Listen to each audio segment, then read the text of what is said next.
Hello, my name is Cam Hebson, and I am a physician at UAB and Children's of Alabama. I see patients with orthostatic intolerance and postural orthostatic tachycardia syndrome. This video is intended to teach patients about these diagnoses in order to enable understanding and ultimately treatment. Treatment can, of course, be further facilitated through our clinic at UAB. Just call 205-934-3460 to schedule this.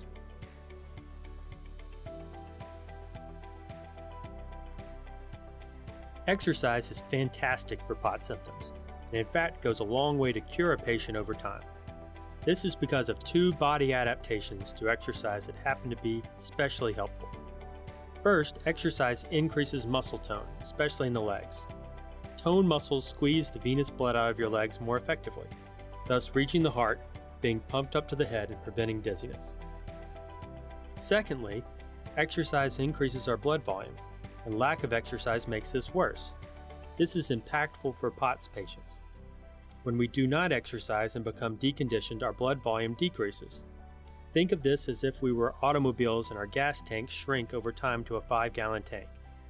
This is very difficult to keep up with and fill back up over time to prevent running low.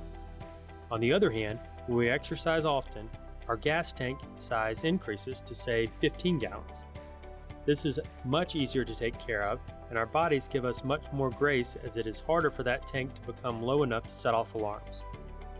Exercise sometimes needs to occur through physical therapy or aquatic physical therapy, and we can discuss this in clinic. In clinic, or with your pediatrician, we test you for vitamin D and iron deficiency. These two conditions are associated with orthostatic intolerance, and when present, make symptoms worse.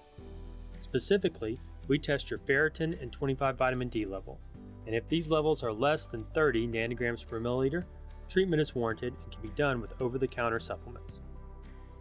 Additional non-pharmacologic treatments can help. Patients can wear compression socks, at least pulled up to your knees, at least 20 millimeters of mercury in strength, to prevent blood from excessively pooling in your legs. You can buy these online. You can also do counter-pressure maneuvers.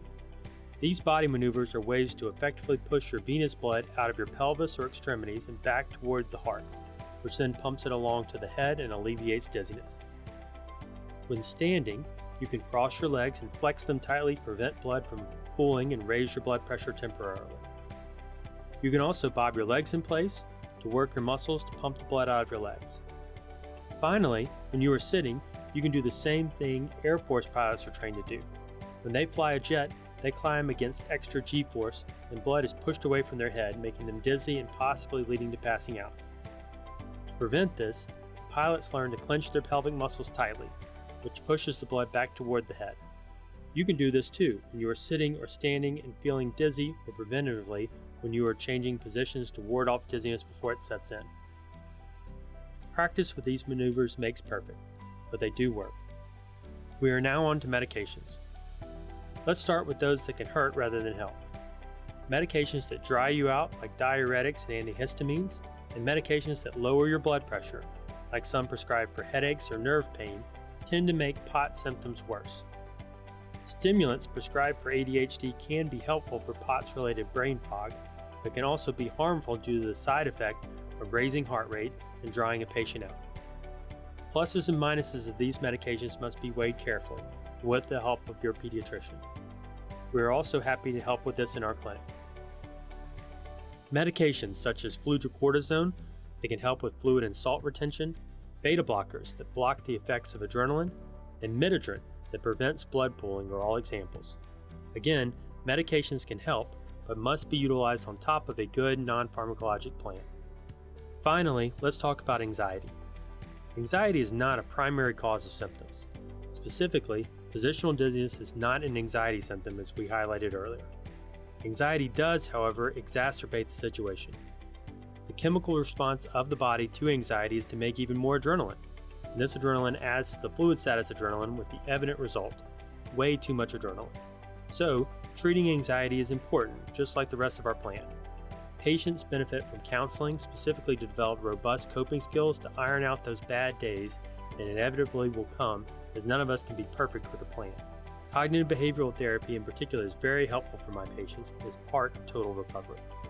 I hope this video was helpful to you. We are happy to see you in clinic to get your treatment headed in the right direction. We love taking care of patients like you and look forward to being part of your treatment team.